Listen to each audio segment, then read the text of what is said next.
This is Retiring Today. I'm Molly Nelson here with Clint, Huntrods, and Loren Merkle. It's time for your journey, your questions. This is when we answer questions that we've received recently during our online Journey to Retirement workshop. We got the statement from Barb, and here's what Barb had to say. I feel like we spent our life saving in 401ks and IRAs.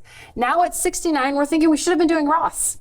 RMDs will up our income and our Medicare costs. You guys can both understand what Barb is feeling. We can relate to that really well. Probably the biggest piece of feedback that we get from people who attend the Journey or some of the other workshops we put on is, I wish I would have known that when I was making those decisions. So here's Barb. She's age 69, and it sounds like she's still kind of contributing to her plans, and she's wondering, should I continue to do that or incorporate this Roth strategy into her overall plan?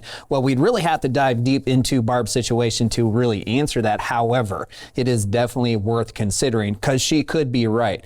At RMD age, which is when she is mandated to start taking distributions from these pre-tax accounts, it could push her into a higher tax bracket, and it could increase the premiums that she pays for her Medicare. And at that point in time, she has very little control over it. The good news is, however, Barb, is you still have 4 years to incorporate some strategies. And that could be if you're still contributing to plans, look at the Roth side, see if that is what makes the most sense from a current and future tax liability situation. But also you could look at engaging in Roth conversions if it makes sense as well. And what the Roth conversions would do from an RMD standpoint is decrease the overall value that they would have underneath their accounts that require distribution, which means it could control better the Medicare premiums that they would have from 73 to the rest of their retirement. So good news, Barb, you have time, and there's a lot of strategies you can look at. Now is the time to take a look to see what you can implement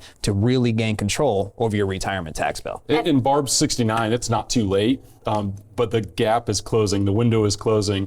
I met with a couple yesterday, they were 64, and that's the topic of the show today is 64, what should I be thinking about when it comes to retirement planning? That's a great time to be thinking about that. So the sooner it is that you can implement that proactive tax plan, ultimately the better. We always say is every single December 31 that goes by without a proactive tax plan, you could be missing out on an opportunity, especially in the current tax rate environment that we're in and is likely changing in the next few years.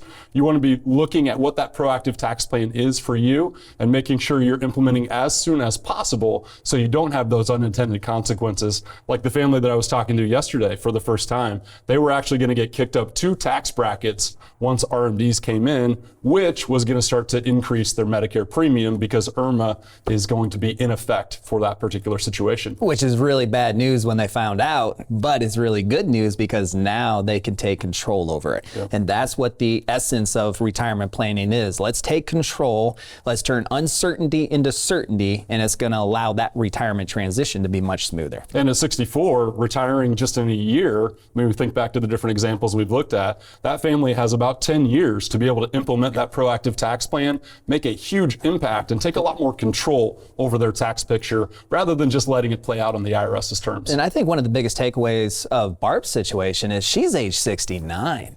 And it's not too late for her. There's still a lot of opportunity for her. So that gives a lot of confidence to those who are age 64, the basis of today's show, because they have even more time to implement these strategies. But I think oftentimes once people get a couple years from retiring, they feel like it's maybe too late. It's too late to really put a plan together, too late to really implement effective strategies. And that's not the case, not only if you're 64, but also if you're like Barb, who's 69.